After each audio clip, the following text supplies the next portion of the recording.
rekaman link itu kalau tanpa itu walaupun kita sudah menilai tapi sebenarnya jadi enggak sudah belum ada kok sudah menilai saya itu, sehingga kami yang sepakat untuk yang kedua ini adalah orang by orang Pak, kita rekam sendiri nanti tutup rekam lagi segera ini akan lebih cepat menyampaikannya ke peserta yang kami ini Bapak Ibu, kita bertemu lagi ya.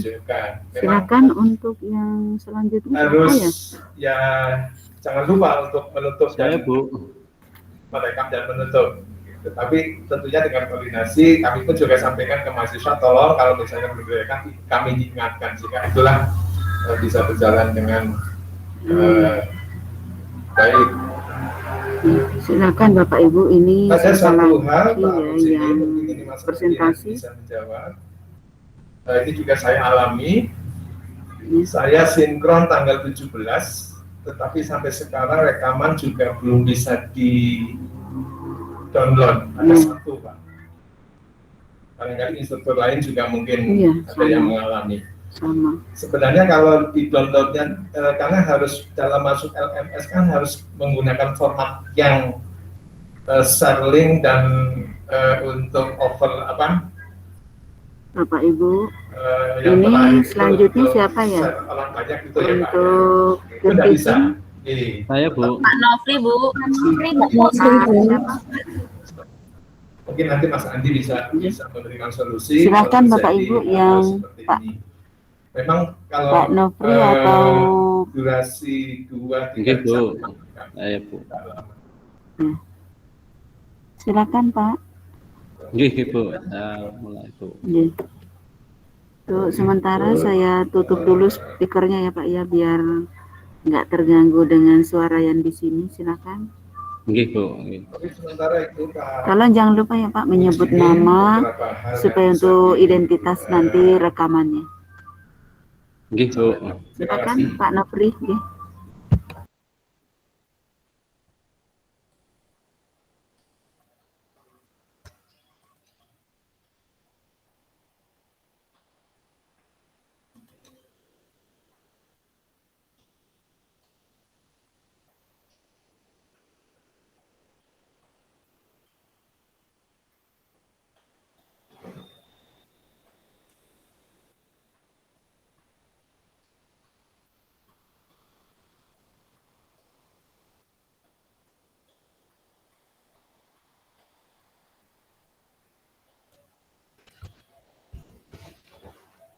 Sudah terlihat ya untuk PowerPoint-nya? Halo? Sudah Pak. Sudah. Sudah, bentar. Ini agak lemot dulu sebentar.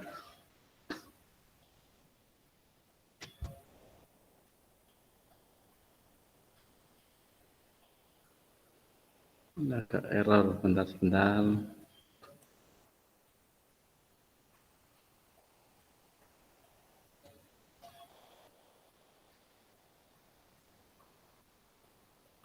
Error ini.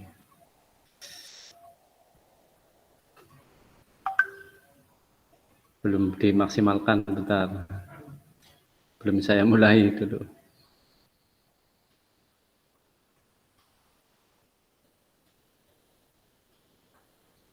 Bu Sita belum masuk Pak. Belum masuk ya Bu Sita. Bentar ini kok PowerPoint-nya, ini sudah. Langsung dimulai aja ya.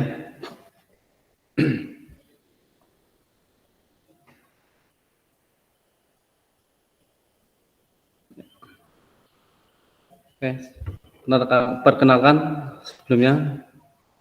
Nama saya Teguh Nofri Haryantono, kelas C PPG Daljab angkatan kedua tahun 2021, akan mempresentasikan dalam proses speed teaching kali ini. Ya, Assalamualaikum warahmatullahi wabarakatuh pada seluruh siswa-siswi yang saya cintai dan saya sayangi. Selamat siang semuanya. Siang Pak Nofri. Terima kasih. Ya, selamat siang. Semoga kita senantiasa diberikan kesehatan ya. Diberikan kesehatan ya. Karena kita pertemuan itu pada siang hari yang sudah cukup panas ya, tentunya sudah pada ngantuk ya. Sudah pada ngantuk, capek ya, pengen istirahat, pengen makan siang dan seterusnya. Ya, baiklah. Ya, pada pertemuan pada siang hari ini ya, sebelum kita membahas tentang pokok bahasan utamanya adalah perilaku menyimpang ya, nanti kita akan membahas tentang sub pokok bahasan yang lainnya ya. Sebelum kita mulai baiklah, alangkah baiknya kita berdoa dulu ya, agar dalam proses pembelajaran kali ini itu tidak ada suatu halangan apapun dan juga akan memberikan kemanfaatan ya terhadap apa yang kita pelajari nanti ya. Baik, akan saya pimpin langsung ya sebelumnya untuk berdoa ya, karena tadi pagi sudah berdoa secara keseluruhan ya. Baik, berdoa mulai.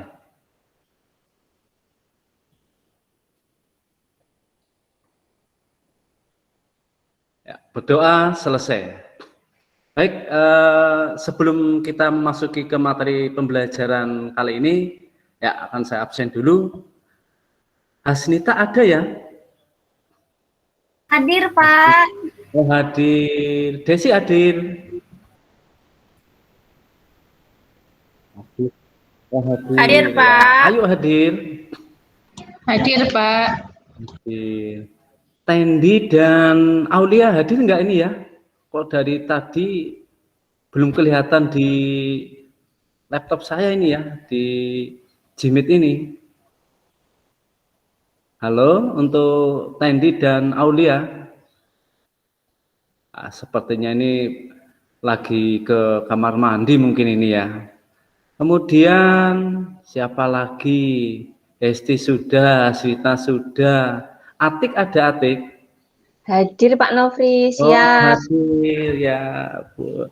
Terima kasih. Saya yakin semuanya sudah kelihatan ya, ini kecuali Pak Aulia dan Pak Tendi ini kayaknya. Pak, saya nggak dipanggil, Pak. Oh iya, siapa ya? Saya lupa ini, sampai lupa nih karena mungkin faktor siang ya. Ya. Rizka, Pak, Rizka. Oh iya, Rizka hadir. Gimana Rizka? Sehat? Sudah makan siang apa belum? Belum, Pak. Mau Oh digoceng nih, Pak. belum. Oh ya, sama, saya juga belum makan siang.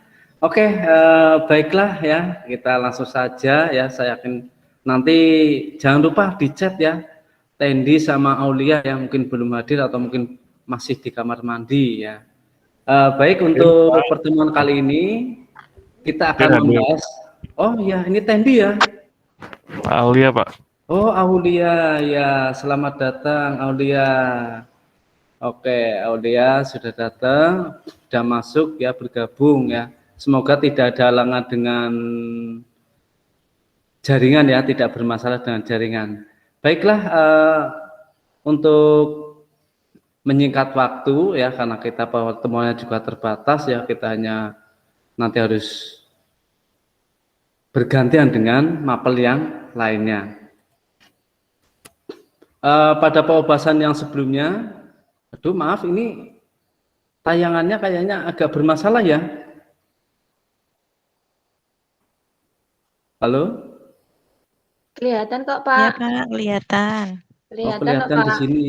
Di sini yang tidak terlihat, sebentar. Ya.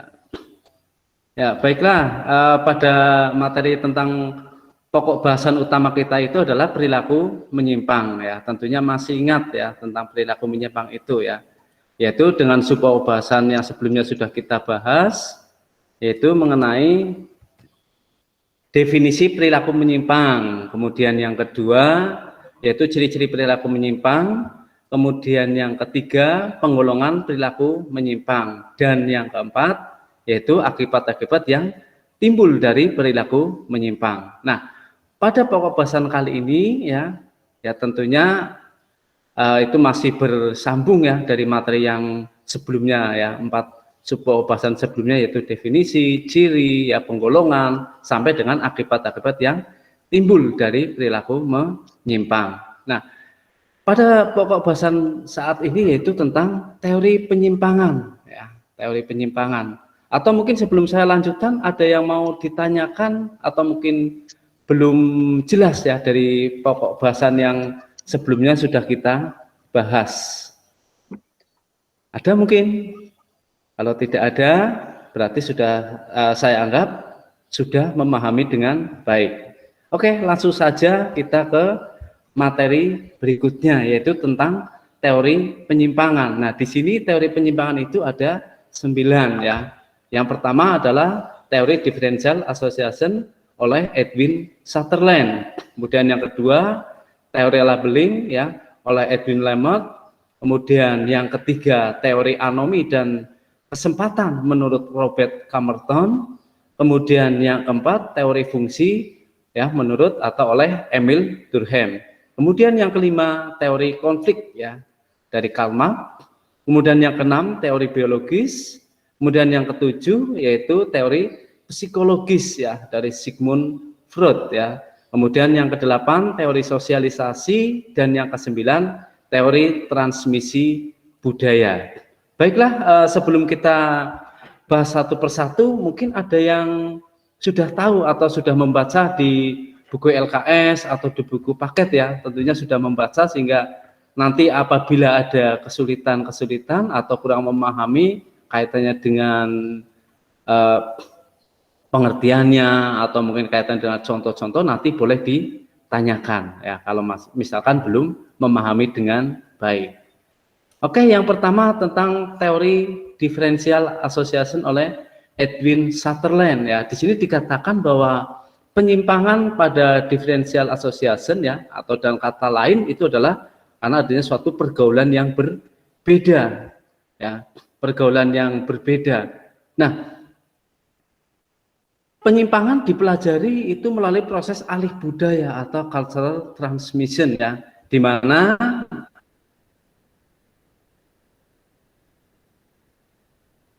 melalui proses belajar ini seseorang ya mempelajari suatu deviant subculture atau mempelajari suatu kebudayaan menyimpang. Nah, maksudnya seperti apa? Kalian lihat di sini ada gambar ya anak-anak pang ya. Nah, ini sebagai satu contoh ya. Maksudnya apa itu suatu budaya menyimpang ya? Bahwa suatu kebudayaan menyimpang itu mudahnya itu adalah apa? Jadi mereka akan menganggap budayanya itu adalah yang baik ya. Mereka itu budaya mereka itu baik. Namun bagi masyarakat secara luas itu adalah suatu bentuk penyimpangan atau bertentangan norma-norma dalam masyarakat. Sehingga dikatakan itu adalah sebagai sub kebudayaan menyimpang atau bagian dari suatu kebudayaan yang secara keseluruhan, sehingga dikatakan itu sebagai sub kebudayaan menyimpang ya. Bisa dipahami ini ya tentang teori dari differential association oleh Edwin Sutherland ya, karena pergaulan yang berbeda ya. Jadi misalkan tinggi, kalau paham ya itu lebih baik dan bagus ya. Kemudian yang kedua ya, teori labeling ya menurut Edwin Lemert ya. Di sini dikatakan ya bahwa menurutnya itu penyimpangan itu terjadi karena masyarakat telah memberikan cap ya, julukan atau suatu etiket atau label negatif ya kepada seseorang yang telah melakukan penyimpangan primer ya atau primary deviation ya. Sebelumnya dia tidak, maksudnya ya bahwa dia itu tidak melakukan penyimpangan ya, dia melakukan sekali, misalkan karena terlambat masuk kelas sekali, tapi kemudian besok dia tidak terlambat, tapi oleh teman-temannya dilakukan apa? Ya, pembulian. Si Atik itu selalu terlambat datang ke kelasnya. Nah, karena pemberian julukan cap atau etiket itu ya, pemberian label dari teman-temannya itu akhirnya apa? Yang dilakukan oleh Atik itu menjadi apa? Melakukan suatu penyimpangan. Padahal dia pertama kali melakukan penyimpangan. Tapi karena ada julukan dari teman-temannya itulah akhirnya Atik itu melakukan suatu penyimpangan itu ya. Kemudian yang berikutnya yaitu tentang teori anomi ya. Teori anomi dan kesempatan menurut Robert Camerton. Ya, anomi itu sendiri apa ya? Anomi itu adalah situasi atau dalam arti yang lain adalah kehidupan masyarakat tanpa norma ya. Masyarakat itu tidak memiliki suatu pegangan yang jelas ya. Pegangan untuk dalam berperilaku antara ada dan tiada. Tapi bukan tentang seperti tadinya siapa itu ya, antara ada dan tiada ya. Nah, di sini akhirnya apa? Masyarakat itu mengalami suatu kebimbangan. Mana yang benar, mana yang salah, mana yang boleh, mana yang tidak boleh. Nah, dari sinilah ya, bahwa di sini dikatakan bahwa perilaku menyimpang itu merupakan pencerminan ya, tidak adanya kaitan antara aspirasi yang ditetapkan kebudayaan dan cara yang dibenarkan dalam struktur sosial untuk mencapai tujuan tersebut. Ya, maksudnya itu tadi ya saya jelaskan, masyarakat tidak memiliki suatu nilai atau norma atau sebagai pegangan itu ya, sehingga dalam mencapai tujuan tersebut itu tidak ada suatu pembenaran. Ya. Kemudian menurut Robert Camerton ya, struktur sosial itu akan menghasilkan tekanan ke arah anomi ya. Nah, di mana teori anomi ini memberikan penjelasan bahwa suatu perilaku menyimpang dapat terjadi ya oleh karena merasa dirinya tidak kenal atau tidak mudah dikenali ya. Jadi lebih mudahnya memahami apa? Ketika kita dibiarkan, dilarang juga enggak, diperbolehkan juga enggak, akhirnya kan melakukan apa? Kita merasa bingung, dan ketika kita melakukan suatu tindakan, hal itu dikatakan sebagai suatu kesalahan ya. Nah, yang berikutnya adalah tentang teori fungsi ya menurut Emil Durkheim ya. Nah, di mana kesadaran moral setiap individu itu berbeda ya antara satu dengan yang lain karena dipengaruhi oleh faktor-faktor yang berlainan ya, seperti faktor keturunan ya, faktor lingkungan fisik dan faktor dari lingkungan sosial ya. Nah, di mana apa? Pada zaman apapun kita tahu bahwa penyimpangan itu akan selalu ada ya, akan selalu ada dan sulit ya penyimpangan itu untuk kita hilangkan ya. Karena apa? Ya, karena kita tahu bahwa aturan-aturan yang dibuat itu untuk dilanggar ya.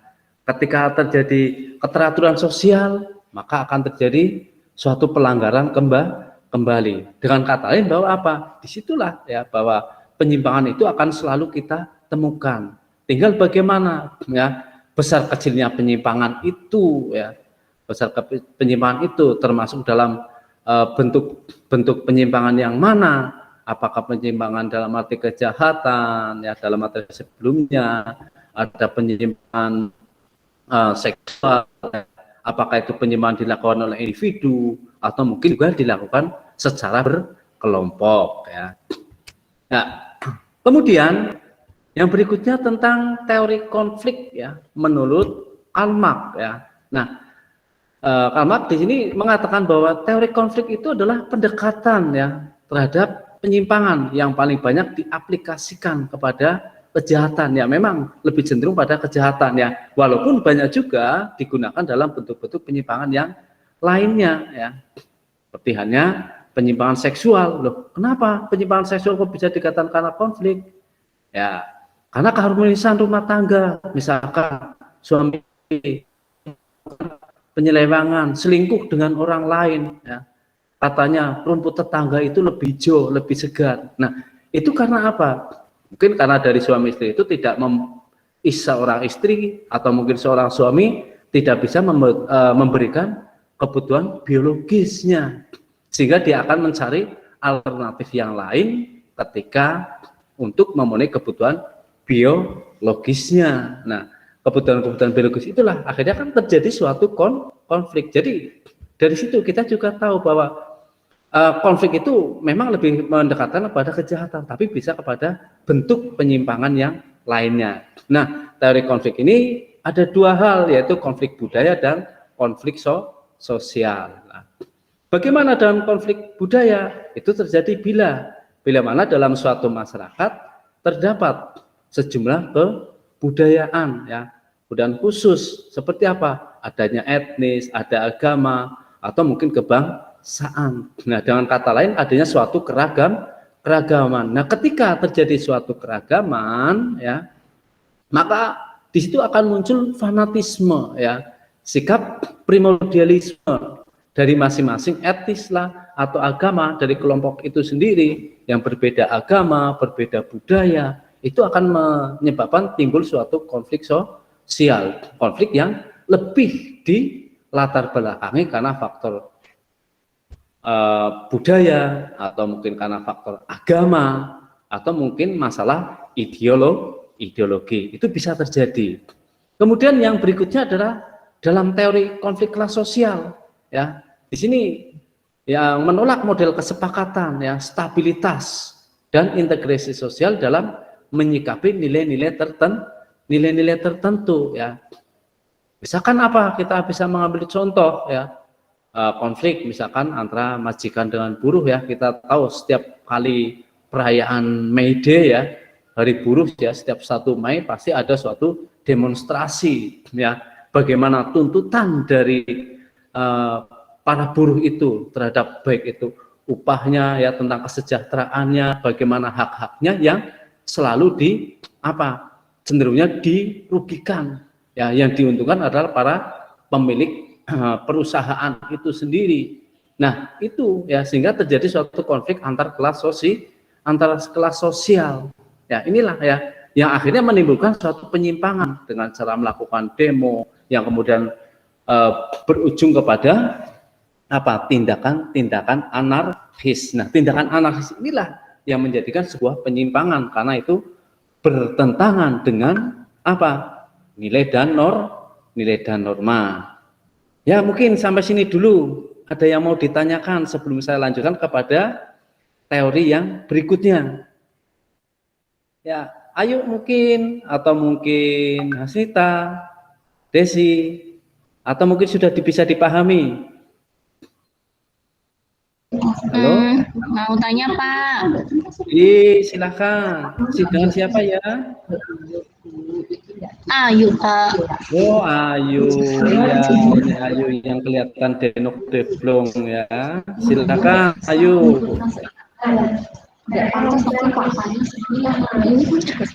Pak, terangkan lagi tentang teori konflik menurut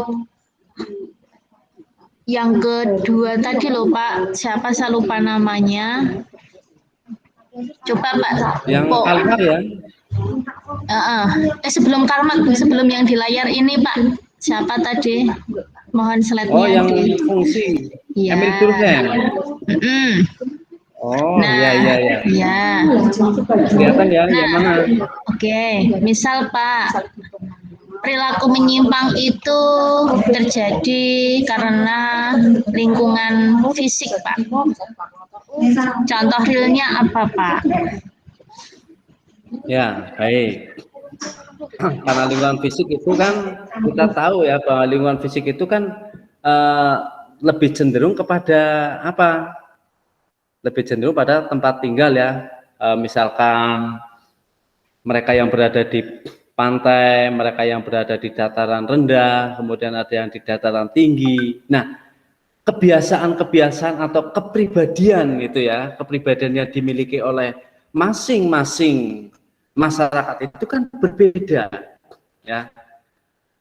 Kebiasaan itu berbeda-beda. Nah, ketika perilaku itu kita bawa, ya, misalkan orang pantai itu kan keras, itu kan, ya, karena nyawa mereka ketika mereka berada di laut itu kan tergantung dari dirinya sendiri. Sehingga kenapa mereka untuk melawan hawa dinginnya itu dengan cara meminum, ya, arak, ya, minuman keras, karena untuk melakukan melawan hawa dinginnya. Nah, memang tidak semuanya, ya, masyarakat nelayan itu melakukan hal itu, tapi ada beberapa sebagian, ya, bahwa stigma atau pandangan persepsi dari masyarakat itu kalau nelayan, ya, rata-rata pasti, ya, rata-rata ini, ya, saya katakan rata-rata itu suka minuman keras. Nah, ketika mereka dengan karakteristiknya mereka bawa ke masyarakat yang berada di daerah dataran rendah, mereka bawa kepada dataran tinggi, sehingga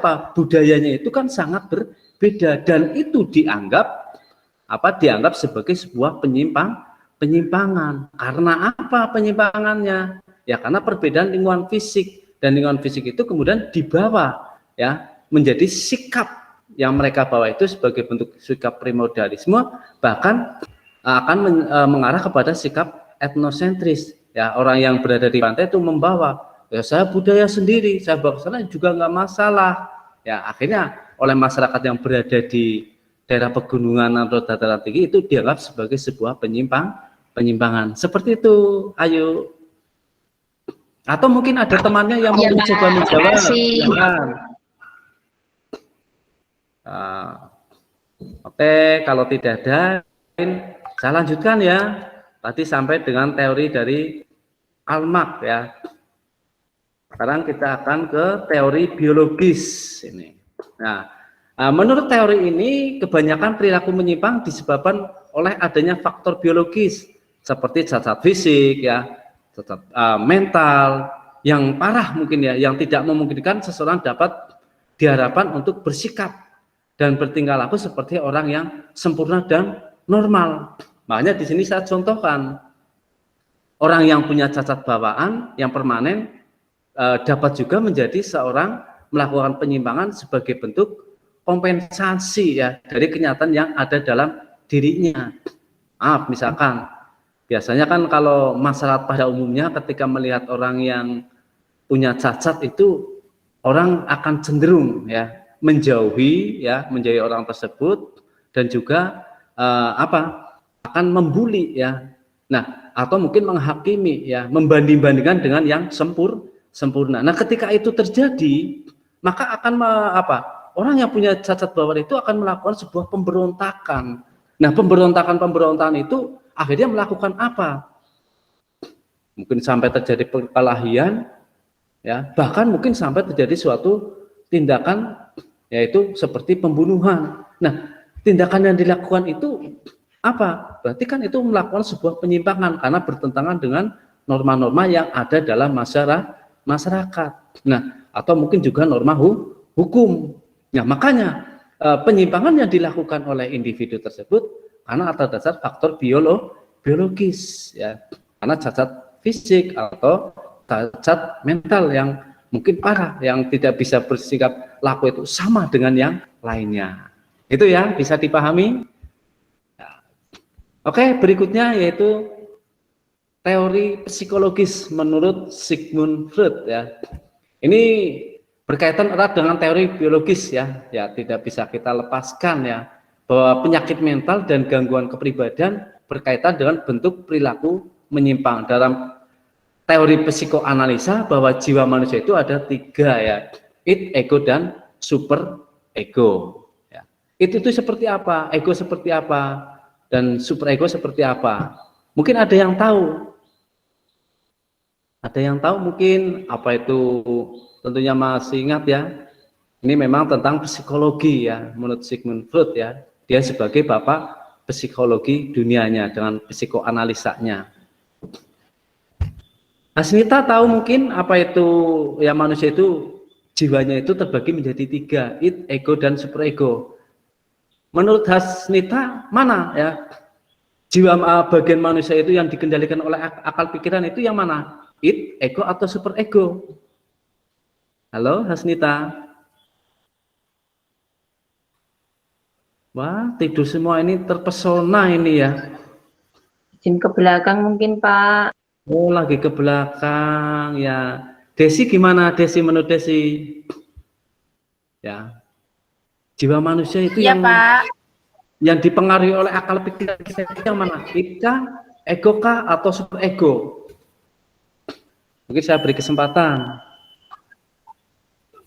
Ego mungkin ya, Pak. Masih bingung sih, Pak, mengenai teori. Oh ya. Kalau menurut Aulia mungkin ini sinyalnya sudah bagus belum ini Aulia?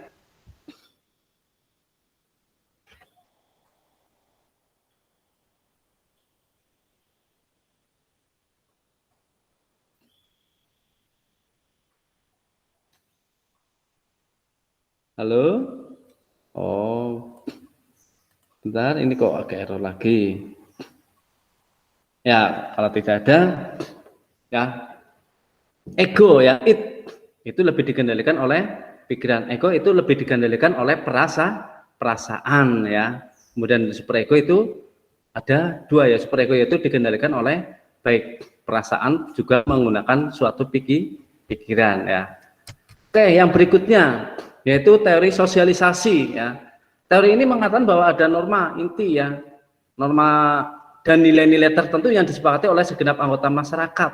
Jadi semua anggota masyarakat itu hanya merupakan suatu model yang merupakan kerangka acuan yang berguna untuk memulai analisa. Nah, menurut teori ini ya, dalam teori sosialisasi terjadi penyimpangan disebabkan oleh adanya gangguan ya atau disrupsi ya pada proses penghayatan dan pengamatan nilai-nilai tersebut dalam perilaku seseorang ya, di mana seseorang itu melakukan penyimpangan ya karena salah dalam menafsirkan tentang nilai dan norma yang berlaku dalam lingkungannya ya. Nah, disinilah ya seringkali ketika kemampuan seseorang dalam menghayati yang menyerap nilai norma itu kok tidak sempurna, tidak baik, maka akan melakukan sebuah penyimpangan. Kenapa? Ya ketidakmampuan itu ya salah dalam menafsirkan, sehingga kita seringkali ya menilai terhadap seseorang hanya di luar melihat luarnya saja tanpa melihat dalamnya, sehingga disinilah kita akan melakukan sebuah penyimpangan ya. Yang berikutnya adalah teori transmisi budaya. Teori ini menyatakan bahwa seseorang biasanya menghayati nilai dari beberapa orang yang cocok dengan dirinya ya. Nilai yang dihayati bukan berkaitan dengan masalah baik, benar ya, atau mungkin benar salahnya, tetapi hanya atas dasar kecocokan untuk dirinya. Dan hal tersebut diperoleh dalam proses pergaulan teman sejawatnya atau teman sebayanya. Nah, di sini itu ada suatu proses imitasi dan identifikasi ya. Jadi kebenarannya itu bersifat relatif. Dalam arti relatif itu apa ya? Dalam arti relatif itu apa? Ya, kebenaran menurut kita itu sesuatu yang benar, tapi bagi orang lain itu belum tentu menjadi sesuatu yang benar. Dianggap itu sebagai melanggar nilai dan norma. Dan disinilah ya, ketika kita itu bergaul di sini ada proses peniruan hanya sebagian, atau mungkin juga identifikasi peniruan secara peniruan secara keseluruhan. Ya, jadi disitulah ya. Bahwa kita kalau kita merasa cocok berarti itu baik untuk kita. Tapi kalau kita tidak cocok, padahal yang menurut kita itu tidak cocok, padahal menurut masyarakat umum itu adalah sesuatu yang benar. Tapi bagi dia bagi dia itu tidak cocok atau dianggap mungkin salah gitu ya.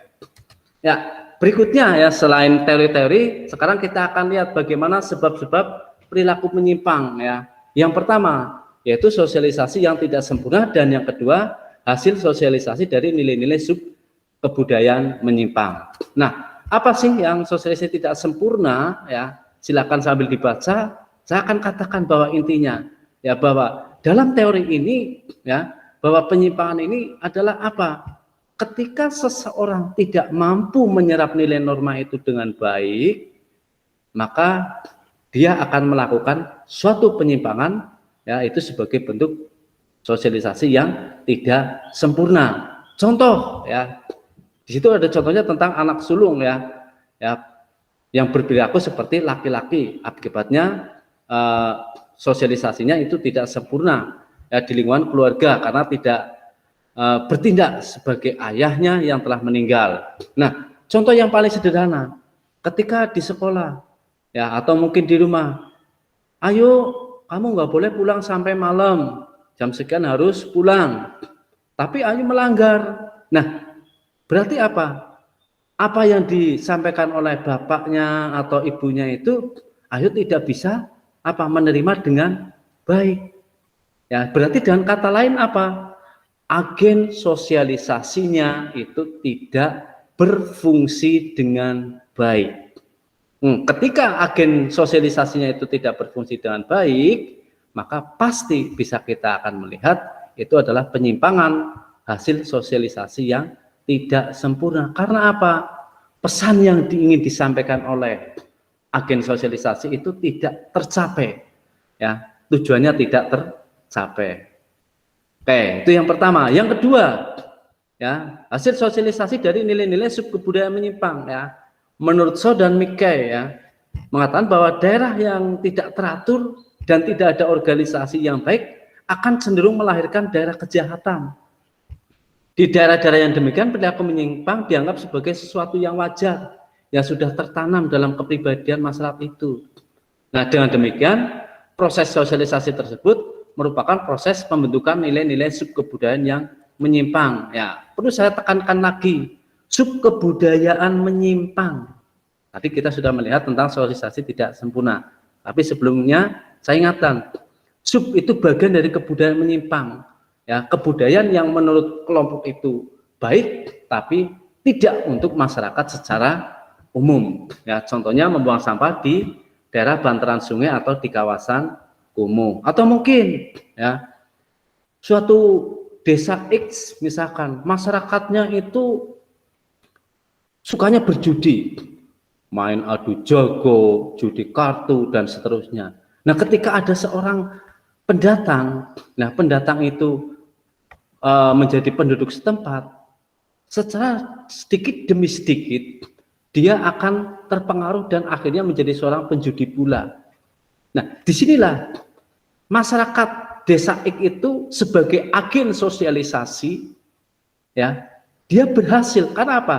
Nilai-nilai yang ingin ditanamkan kepada individu tersebut berhasil dengan baik, ya, tercapai. Makanya agennya berfungsi dengan baik. Maka kita ketika melihat dari proses sosialisasinya, sosialisasi budaya menyimpang itu berhasil dengan baik. Tetapi kalau yang tidak sempurna berarti mengalami suatu kegagalan.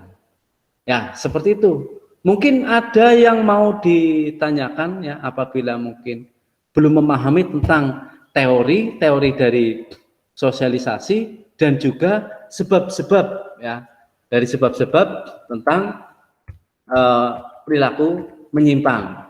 Silakan, mungkin ada yang mau ditanyakan. Ini kok terpesona semua ya, semuanya senangnya tidur. Halo? Iya, Pak. Ya, bisa mendengarkan suara saya ya. Iya, Pak. Ya. Saya tanya, Pak. Ya silakan. Siapa? Sebut namanya. Atik, Pak. Atik, Pak. Oh ya, Atik, gimana? Iya. Pak, tanya. Saya belum jelas mengenai tadi loh, Pak. Ego, super ego. Saya tahunya egois ya, Pak. Oh, egois ya, Pak. Kalau ego, super ego belum jelas banget ya, Pak. Monggo dijelaskan, Pak. Atur nuwun, Pak. Ya, terima kasih pertanyaannya. Jadi kalau menurut Sigmund Freud itu kan jiwa kita itu dibagi menjadi 3 ya, id, ego dan super ego. Ego itu apa? Itu kan tadi apa ya? Perasaan itu ya. Jadi perilaku yang kita munculkan itu lebih cenderung dipengaruhi oleh perasaan kita ya. Tetapi kalau yang itu kan lebih cenderung dikendalikan oleh akal pikiran kita, pertimbangan apakah itu baik, buruk, benar atau mungkin salah. Sedangkan kalau super ego dikendalikan oleh kedua-duanya, antara ego kita juga menggunakan, id kita juga menggunakan. Seperti itu ya. Oke, Bapak. Makasih, mungkin Pak. Ada yang mau ditanyakan lagi. Sampun, monggo teman yang lain. Saya sudah cukup, Pak. Yang lainnya ini lagi pada sibuk apa gimana ya? Ngantuk mungkin Bapak itu. Ngantuk ya karena udah siang ya. Ya, kalau udah siang. Cek saja, Pak. Mungkin tinggal ngantuk itu, Pak. Oh, siapa yang bilang ngantuk? Sama masih standby itu ya, masih mendengarkan dengan setia. Terima kasih. Oke, kita lanjutkan ya. Nah, karena kita sudah membahas tentang teori-teori dan juga sebab-sebab dari perilaku menyimpang, coba perhatikan ini gambar berikut ini ya. Nanti kita analisis ya. Kalian baca, kalian perhatikan, nanti kalian analisa ya. Oke, yang pertama kelihatan belum Oh, belum pindah ini ya. Ya, kelihatan. Kelihatan, Pak. Ya, yang pertama apa itu? Kelihatan ya? Orang membuang sampah sembarangan. Oke. Sampah sembarangan itu, Pak. Yang kedua ini kelihatan?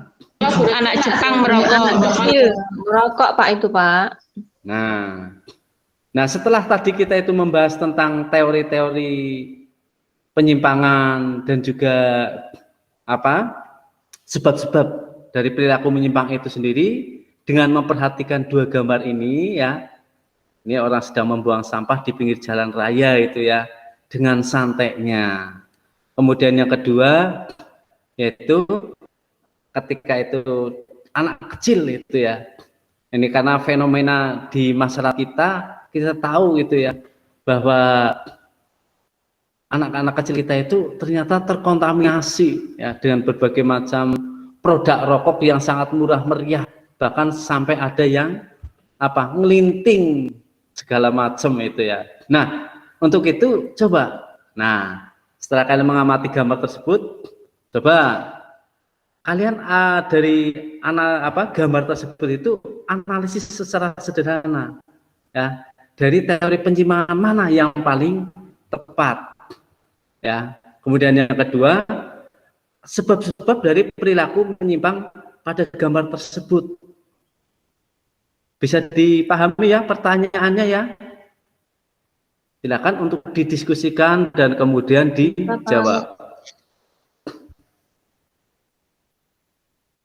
Nah, yang pertama tadi orang membuang sampah. Nah, berdasarkan apa tadi? Teori-teori penyimpangan, dari yang diferensial, yang teori biologis, teori sosialisasi, ya, dari teori konflik, teori anomi, ada labeling, dari 9 teori yang ada itu. Nah, dari gambar itu mana yang paling tepat menurut kalian?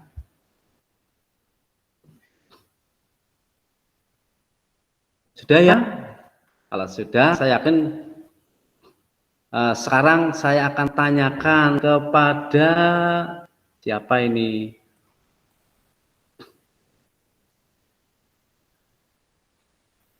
Yang dari tadi belum ada suaranya. Ini Tendi ada nggak ini? Ayo Mas Tendi, jangan diam saja. Tendi mana Tendi? Apa sinyalnya hilang ya? Ayo, ada tidak Tendi? Wah, ini tidur ini mesti ketiduran. Enggak ada. Ya, kalau tidak, yang lainnya coba silakan dijawab dari gambar yang pertama. Hesti, coba Hesti, bagaimana menurut Hesti? Itu masuk dalam teori yang mana? Pak, saya bisanya yang gambar 2 itu, Pak. Gimana ya, Pak? Oh, boleh, nggak apa-apa. Kan ada 2 gambar. Pilih salah satu itu boleh sekali. Ya, yang gambar 2 itu menurut kelompok saya, Pak, habis diskusi tadi itu masuk ke kelompok masuk ke teori anomi, Pak. Oh, kenapa kok bisa masuk ke dalam teori anomi ya? Di situ itu, Pak, norma-norma itu belum dipahami oleh mereka. Jadi anak kecil tadi yang seharusnya belum diperbolehkan untuk merokok. Nah, itu juga itu Pak pemikirannya mungkin merokok itu hal yang wajar gitu, hal yang biasa. Jadi mereka melakukannya itu. Begitu Pak menurut kelompok kami, Pak. Oh ya. Oke, bagus. Nah, itu pertanyaan pertama. Nah, kalau dari sebab-sebabnya itu masuk yang sosialisasi tidak sempurna atau yang subudaya menyimpang? Menurut kelompoknya SD. Oh, subudaya menyimpang ya. Karena di situ apa?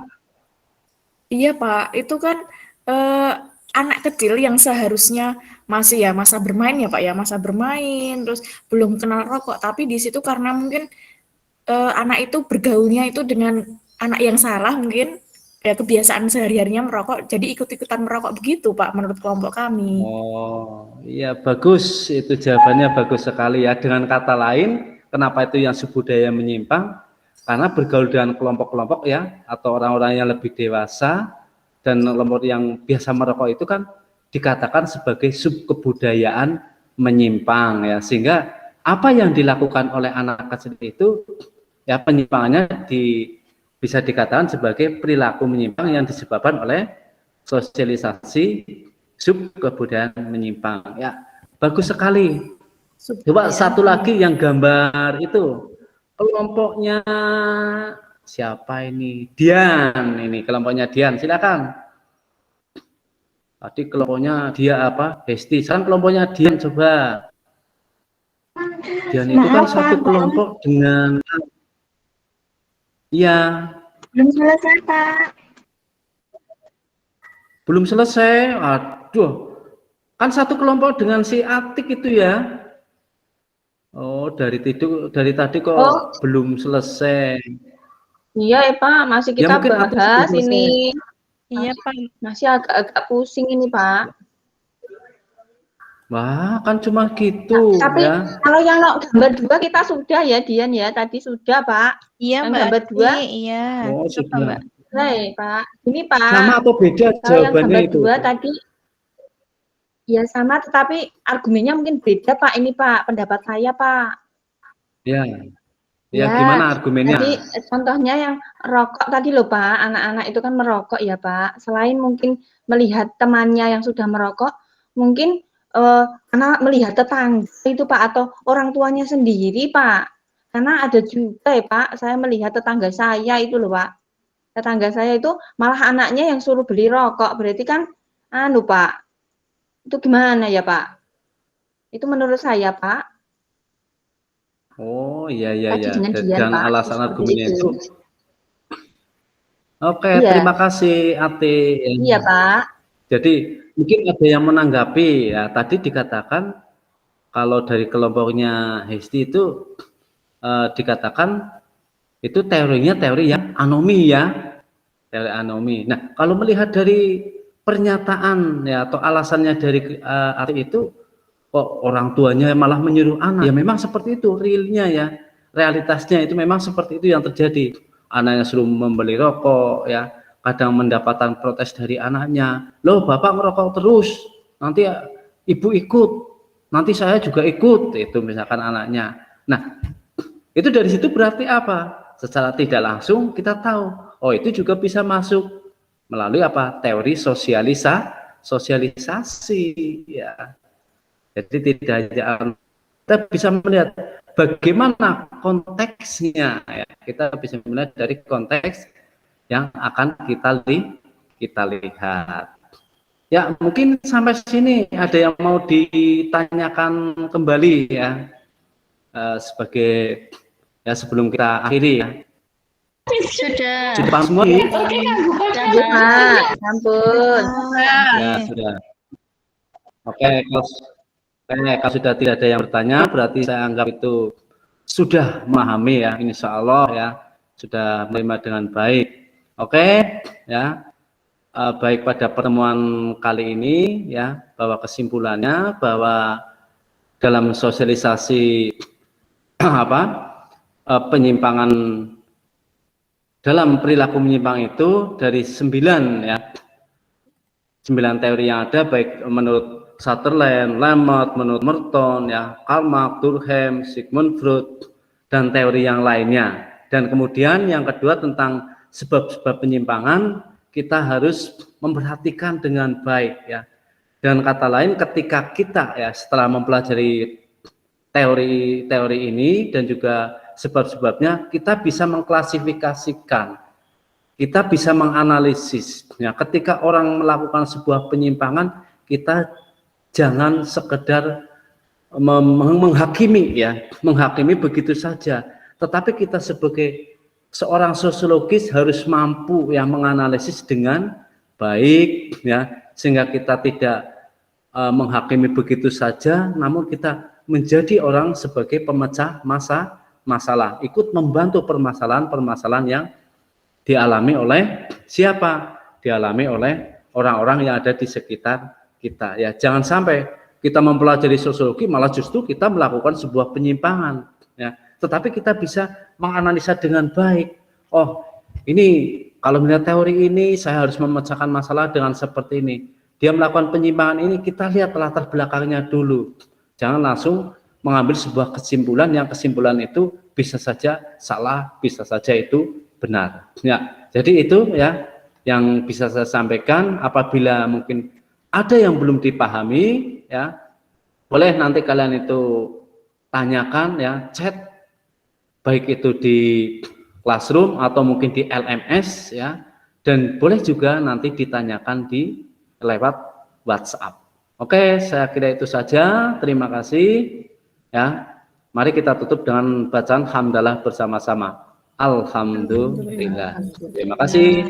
Assalamualaikum warahmatullahi wabarakatuh. Assalamualaikum warahmatullahi wabarakatuh. Terima kasih Pak Nofri untuk sudah mensimulasikan KBM dari perilaku menyimpang tadi ya Pak ya. Mungkin saya tidak usah terlalu lama aja karena ini waktunya juga setelah ini panjenengan semua harus istirahat untuk sholat zuhur dulu begitu yang untuk yang melaksanakan gitu. Jadi untuk Pak Nofri ini satu sudah ada absensinya, sudah ngecek satu persatu siswanya. Kalau saya boleh menilai nih Pak, siswa monggo silakan. Siswa panjenengan itu mirip sama siswa saya kalau sudah siang Pak. Jadi sudah sudah akhirnya cerita sendiri kalau udah siang. Iya, betul Pak. Jadi memang ini adalah salah satu bentuk kekurangan. Mungkin kekurangan kita dan kekurangan mau menyalahkan siapapun juga pada akhirnya memang itu PR kita gitu kan. Kelemahannya kalau udah siang itu pasti ngantuk, siswanya udah bosen, jadi kita seolah-olah seperti ngomong sama tembok gitu. Tapi beruntungnya karena di sini itu semuanya Bapak Ibu guru gitu kan. Jadi mau enggak mau pasti ini ngomong ini kasihan ini dan lain sebagainya. Nah, itu adalah salah satu bentuk dari kendala kita semuanya bersama-sama tuh memang ini adalah PR kita bareng-bareng gitu ya. Dilihat dari sudut suara jelas, lantang, tegas, pokoknya cetho kalau ngajar nih. Jadi ini adalah tipe guru idaman nih kalau ngajar bisa didengarkan dengan baik dan juga nggak tergesa-gesa, jadi runtut begitu untuk menceritakan tentang perilaku menyimpang gitu, okay? Kemudian untuk PPT-nya juga sudah bagus, cuma mungkin tadi kurang di slideshow gitu ya Pak. Jadi kecil gambarnya gitu kan, tapi nggak error tadi. Error, okay. Jadi error makanya nggak bisa di slideshow. Okay. Jadi itu adalah bentuk dari teknis aja begitu.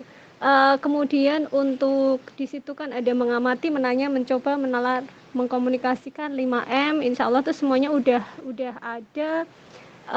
Cuma saya melihat di awal ini, jadi kekurangannya atau mungkin beberapa hal yang mungkin PR kita juga semuanya, bukan cuma Pak Nofri, adalah teacher center itu menjadi blunder untuk kita dalam mengajar gitu. Karena pengennya kita ngejar materi ini dengan waktu yang kita terbatasi, tetapi pada akhirnya itu semua ke guru. Jadi seperti tadi kembali di awal, kita seperti ngomong sama tembok karena anak-anak nggak tahu ngapain atau kemana atau apa. Kelemahannya ketika kita zoom nggak memperlihatkan wajah ataupun sudah kita minta untuk ayo ini kameranya dibuka dan lain sebagainya. Anak-anak tuh kadang-kadang tetap aja nggak mau atau lihatin sebentar, habis itu out lagi kameranya, dimatikan lagi dan mungkin mereka bubuk lagi atau bagaimana. Nah itu jadi untuk metode teacher center itu blundernya untuk kita atau hati-hatinya adalah itu tadi menyebabkan rasa efek sampingnya adalah ngantuk karena bosen tadi gitu. Padahal sebenarnya materi perilaku menyimpang ini adalah salah satu bentuk materi yang notabene menarik gitu kan, karena contohnya itu ada di sekitar kita sendiri dan seharusnya anak-anak tuh lebih antusias untuk materi perilaku menyimpang. Seperti tadi di awal diceritakan perilaku menyimpang secara seksual nih, kalau anak-anak SMA pasti langsung wah rame gitu kan, itu kalau ketemu tatap langsung di kelas Pak. Tapi kalau dari Zoom gini ya itu tadi separuh hati mereka mendengarkan sih gitu kan. Nah kemudian mungkin bisa ditambahkan ice breaking ketika anak-anak sudah mulai bosen gitu. Jadi mulai ditambahkan ice breaking, mungkin game kecil atau tepuk tangan untuk penyemangat atau apa gitu. Karena kebetulan Pak Nofri ini jatuhnya di waktu siang dan seperti inilah keadaan siang hari sama seperti kita ngajar kan. Mungkin hanya itu saja yang bisa saya sampaikan untuk Pak Iya. Nofri secara keseluruhan, sama seperti Bapak Ibu yang lain itu perfect gitu. Untuk mengajarnya sudah bagus gitu. Cuma masih punya PR untuk membuat anak-anak itu tetap semangat walaupun di siang hari gitu ya. Kemudian ini untuk LKPD-nya juga saya belum menemukan setelah selesai itu untuk mengevaluasi anak-anak itu untuk LKPD ini sudah nggak ada PR nih gitu kan, sudah tidak ada tugas ya, walaupun tugas itu dipentingkan tetapi tetap kita kurangi untuk penugasan ke siswa mengingat situasi dan kondisi gitu kan. Tetapi untuk LKPD atau penugasan diharapkan tetap ada. Jadi kalau saya boleh usul untuk materinya itu sebenarnya terlalu banyak Pak gitu untuk online atau untuk metode daring itu materinya panjang banget gitu kan. Mungkin bisa dipersingkat, kita masuk ke faktornya aja dulu atau teorinya aja dulu gitu kan. Jadi kita kembangkan separuhnya untuk kita membahas LKPD yang diberikan gitu. Jadi saya kira itu aja yang bisa saya sampaikan untuk Bapak dan Ibu semuanya. Saya kembalikan ke, atau mungkin ada yang mau disampaikan Pak Nofri atau dari Bapak Ibu guru yang lain? Oke, terima kasih. Memang itu sebagai satu tantangan ya, tentunya mengalami semua ya. Apalagi kalau sudah jamnya itu kok waktunya itu jam ke 7.08 itu udah repot. Kalau udah sampai setengah 4 sore itu anak udah malas, pinginnya bawaannya pulang. Kalau kelas sebelahnya itu sudah mulai pulang, itu anak pasti merasakan kegalauan itu ya. Kegalauan dan pinginnya kalau pulang pas live nih Pak, bukan daring gitu kan. Itu pas daring itu paling susah memang.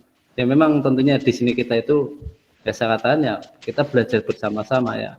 Setiap guru itu punya karakteristik tersendiri dalam teknik mengajarnya ya. Kalau kita mungkin seragamkan ya jelas tidak mungkin, tapi kalau rambu-rambunya ya memang kita harus bisa memenuhi dalam RPP yang sudah kita susun, memang harusnya seperti itu. Ya terima kasih atas masukannya yang sudah membangun itu ya. Terima kasih. Sama-sama Pak Nofri. Monggo Putri, saya kembalikan ke Putri. Dan mungkin Putri masih terkonsentrasi juga di koordinasinya beliau. Jadi untuk yang sesi keempat ini kita akhiri dulu aja. Kita tinggal satu sesi lagi yang belum, Pak Tendi atau Sinten ini? Mungkin saya Pak, Bu. Pak Aul. Pak Aul. Oh Pak Iya. Aul. Berarti ini yang terakhir Pak Aul nanti nggih. Untuk Pak Aul bagaimana nanti kita serahkan ke Putri mawon nggih. Kalau Iya. Putri menghendaki untuk kita istirahat dulu karena kita juga butuh beribadah dan lain sebagainya. Jadi mungkin kita bisa mulai lagi sekitar jam 2 atau pripun Bapak Ibu? Bebas, jam berapa 1 saja. Bebas, Bu. Tinggal Jam 1 aja. mungkin ini. Oh, jam 1. Iya, Ini sudah setengah jam kan setengah jam insya Allah. lagi. Oh, Iya, gitu. iya, seperti itu Pripun aja. Bapak Ibu siap nggih jam 1? Hanya tinggal satu peserta aja. Bebas. J. Ya Bu, Gitu. Ini salat dulu ya Bu. Iya, sholat dulu nanti jam 1 kita masuk lagi, kita koordinasi sama Putri. Saya akhiri untuk sesi keempat ini. Wassalamualaikum warahmatullahi wabarakatuh. Waalaikumsalam warahmatullahi wabarakatuh. Masih live Bu. Masih Pak. Sama Bapak Ibu. Izin live, Bu.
Dengar sendiri, Bu. Assalamualaikum Bu Tri.